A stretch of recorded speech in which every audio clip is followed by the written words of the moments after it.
All right. I think we're good. My creative director taught me that clap. That's what we do to help sync up the audio for when I edit this video. Welcome back. Welcome back, audience. Welcome back, me. This is my first YouTube video back online. I've been posting a lot on other social medias. If you follow me on Instagram, Facebook, TikTok, whatever. But I haven't posted on YouTube in a while. And for the YouTube audience, a lot has changed. For all 129 of you at least. I'm very grateful for all of you. Thank you for subscribing. If you're new here, please hit the like button. Comment something nice or hateful.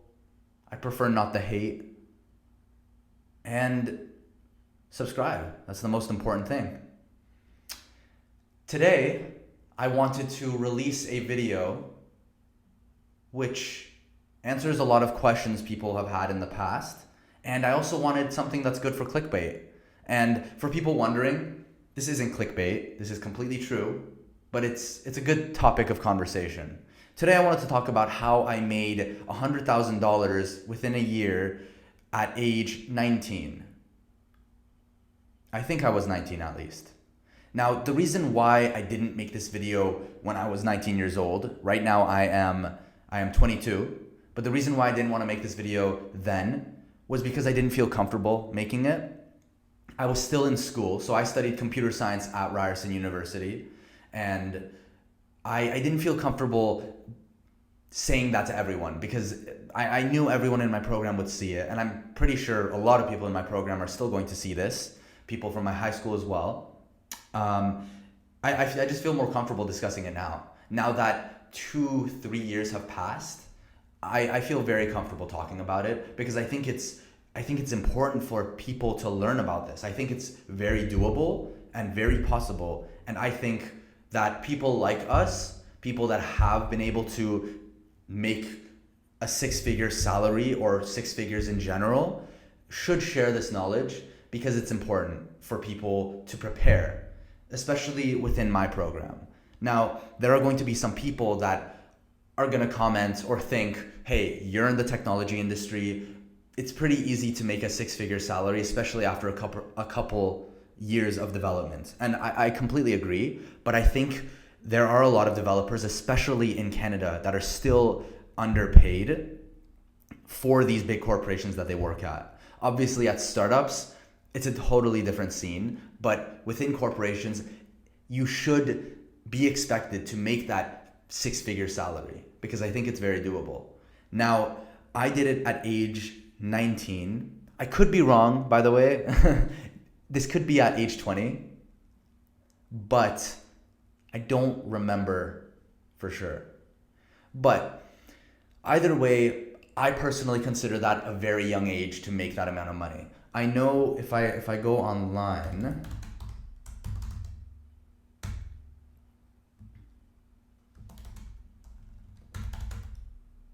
I'm pretty sure at age 20 or at age 25, the average salary in the US is $38,000. And this is annually, right? So this is, I would say, not rare, but something people can definitely learn from. And I wanted to go through that process. Now, aside from the comfort that you gain from making that amount of money, it was also surreal to me. I remember when I first negotiated that amount annually, it was very surreal. And at some point, I was working other jobs too. So the amount that I was making per month was a lot, especially for my age. I was very conservative growing up in terms of spending money. I don't know, middle class family, I would say.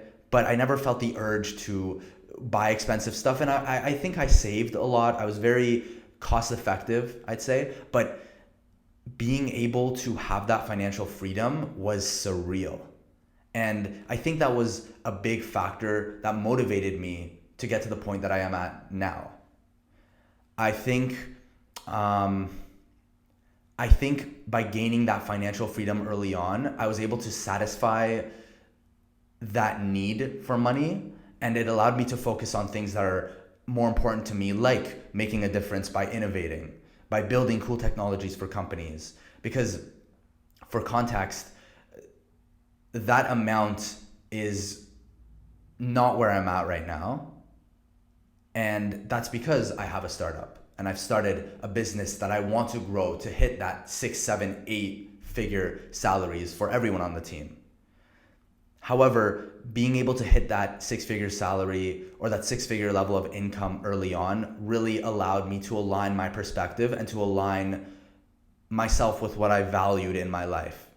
Even when I gained that amount of money, I was so concerned about saving and spending it on the right things, like spending it on the right loans or spending it on family and just giving back essentially. I did spend absurd amounts of money on food. I think that's the one thing I did spend a lot of money on. And I also did buy a decent amount of technology for myself. I remember going out to dinners with one of my other friends who was making quite a bit of money as well. And I remember we spent like $300 on food. Again, for some people that might not seem like a lot, but for myself, it was very satisfying that I had the freedom and the comfort to spend $300 on food and not have to worry about the consequences. And I think anyone hitting that point is a big deal, and it's very satisfying. Now, aside from all the joy that I got and all the materialistic aspects of this level of income that I was gaining, I think what's more important here is how I got to that level. And I'm still very proud and happy that I was able to reach that level at a younger age. And I think I'm always trying to reflect and learn from that. And I think the first thing I did was analyze the market that I was preparing for after university. Now, I'm Canadian, so the $100,000, the 6-figure salary was in Canadian dollars. And we also use the word university. So I remember in first year, I wasn't doing the best in school. I studied computer science and the material wasn't that interesting. I remember I had this eureka moment in the second year of university when I was studying computer science. And I think this eureka moment was in a lab, and I was assigned the task to build a Java application with a set of buttons. You click on the Java application on one of the buttons on the GUI, and it changes the color of a shape that you have created in Java. And this all had to be typed out, this all had to be coded in Java. And I remember sitting there and thinking, like, this is not something I want to do. And I knew that this was important for the foundations of knowledge, but I felt like I could speed up that foundation. I felt like there's this saying where sometimes you have to run before you can walk. And that's what I wanted to do. And something to note is I was 18 at the time, and the last 17 years of my life, I was conditioned that school is the right path and school is the only way you can reach a certain level of success. And it was very intimidating for me because I not only hated my program, but I got depressed and I hated the pressure that existed to do well in school. And I saw so many people within my program enjoying this stuff, and a huge handful of people also ended up dropping out after first year. And it scared me because I always loved the idea of programming. I was very creative when I was growing up, and I also enjoyed analytics, not necessarily mathematics, but just understanding how things worked. So computer science was that great blend of artistic expression and science, I would say. Now, deciding to drop out was terrifying because I didn't want to leave that program and I didn't want to switch into anything else. I knew that was the path for me. So my only other option was to explore other ways to learn this program.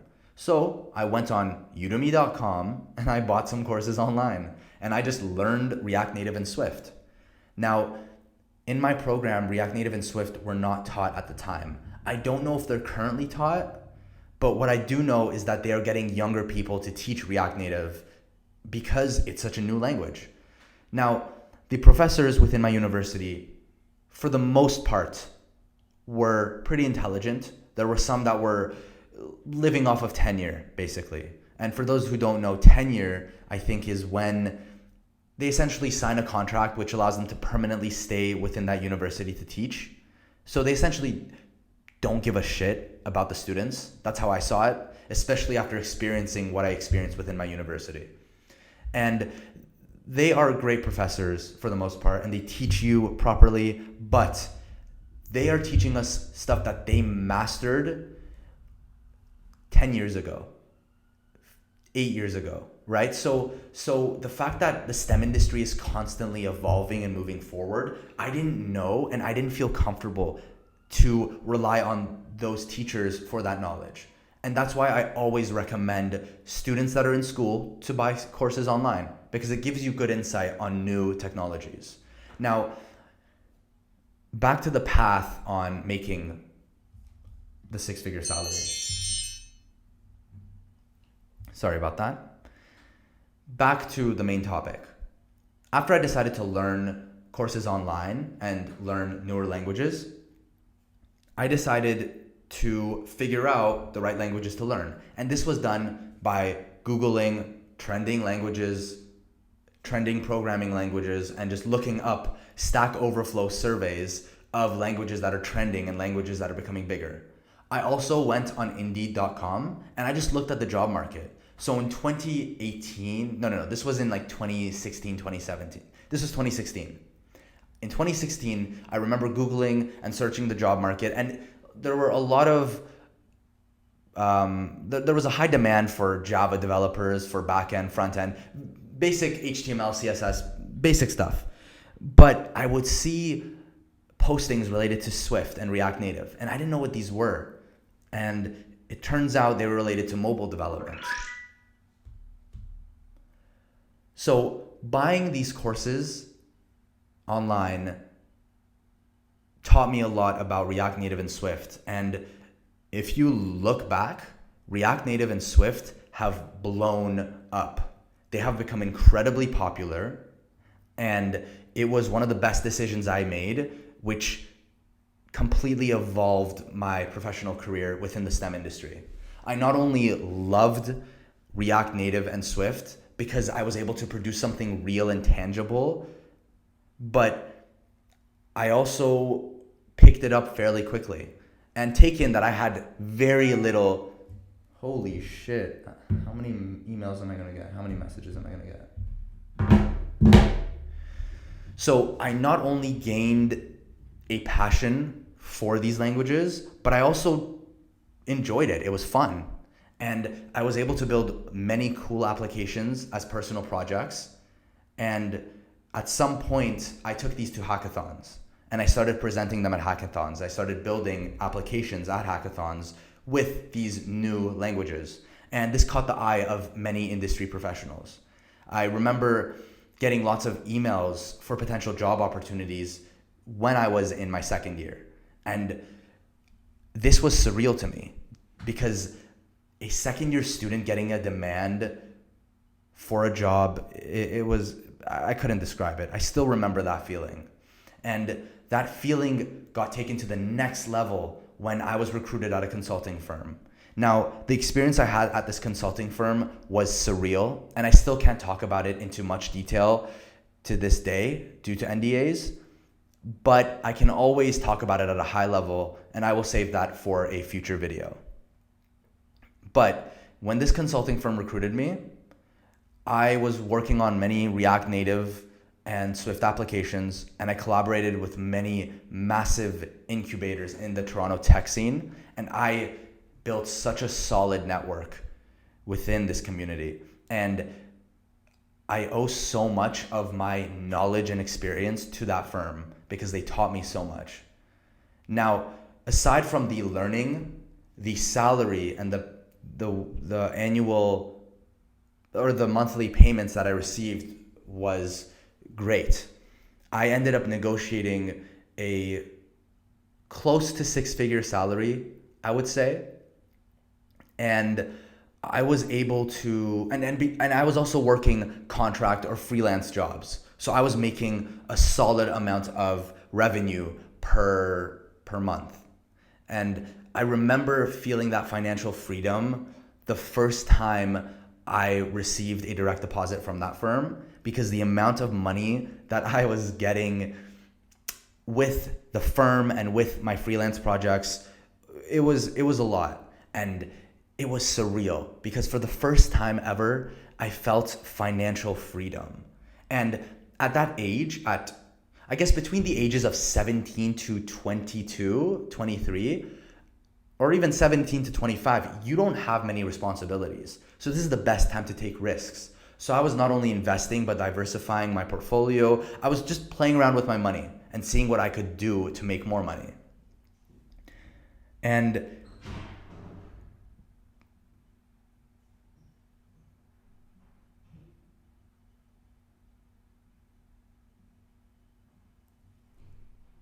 sorry about that.